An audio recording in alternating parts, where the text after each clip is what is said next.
This story took place in 2014 in a small town in Oregon, USA. The person who shared it insists everything you're about to hear is true.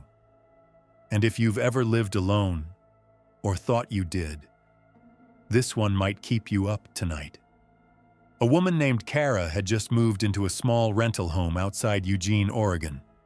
She was in her late 20s, recently divorced, and trying to start fresh. The house was old but cozy. Wood floors, a fireplace, and one of those long, narrow crawl spaces running under the entire house. The kind of space you forget even exists until you're forced to think about it. Kara worked from home as a freelance designer. Her days were quiet, and so were most nights. She'd been in the house for about 3 weeks when she started noticing small, strange things. At first, it was just odd sounds, light knocking, creaks in the floorboards. But it was an old house, so she didn't think much of it. Then she started noticing things slightly out of place. A spoon from the dish rack sitting on the counter. A glass that was in the drying rack now in the sink. A bathroom towel on the floor when she knew she hadn't used it. Nothing alarming, just enough to make her feel like she was forgetting things. She told herself it was stress, moving, being on her own again, working long hours. But still, the feeling stuck with her. The first moment she truly felt scared was one night around 2:30 a.m. She was jolted awake by the sound of her cat hissing, loud. When she turned on the light, the cat was crouched low, staring through the vent on the floor at the end of the hallway. The vent that led directly into the crawl space. Kara got up and looked through the vent. Nothing. She even opened the window to shine a flashlight down into the yard. Silence. The next morning, she called her landlord. He came over that afternoon. When she told him about the noises and her missing items, he was polite but clearly skeptical.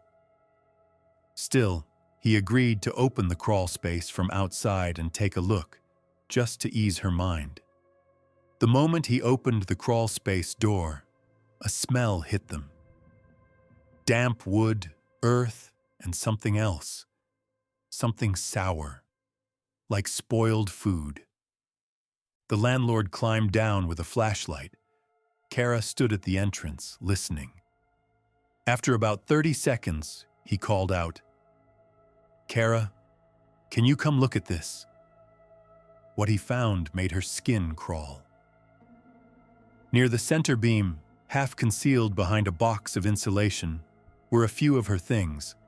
A hoodie she thought she'd lost 2 weeks ago, an empty mug, the one from her desk, a blanket, and worse, a fast food bag with a receipt dated the day before. Kara felt her heart pounding in her chest. The landlord said, "Someone's been living down here." They called the police right away. What the police found next turned Kara's strange little mystery into a full-blown nightmare. Behind a false panel made of old plywood and duct tape, someone had carved out a small, hidden space. Inside was a moldy mattress, some snacks, bottled water, and a gym bag. Inside that bag were photos. Photos of Kara. Some taken through windows. One taken from inside the living room. Another clearly taken from behind a cracked open door in her bedroom. There was also a notebook filled with scribbles, nonsense words, drawings. But the last few pages were detailed. They listed times Kara left the house, when she returned, what she wore, when she slept.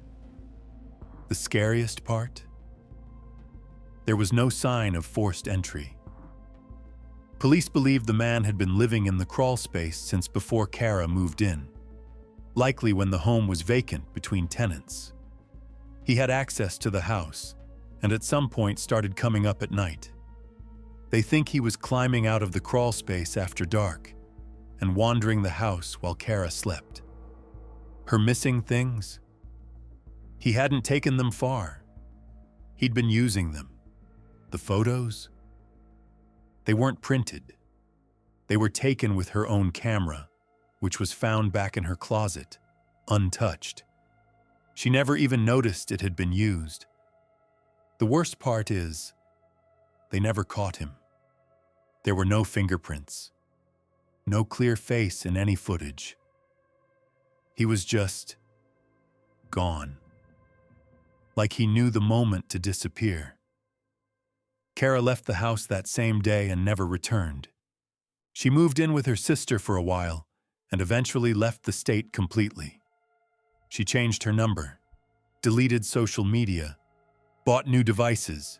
She still lives with motion sensors, cameras, and locks on every room. But even today, she says she sleeps with a chair against the bedroom door. Because now she knows. Just because you lock the front door doesn't mean you're alone. The idea of ghosts and demons is terrifying. But sometimes the real horror is knowing someone was there, watching, without you ever knowing.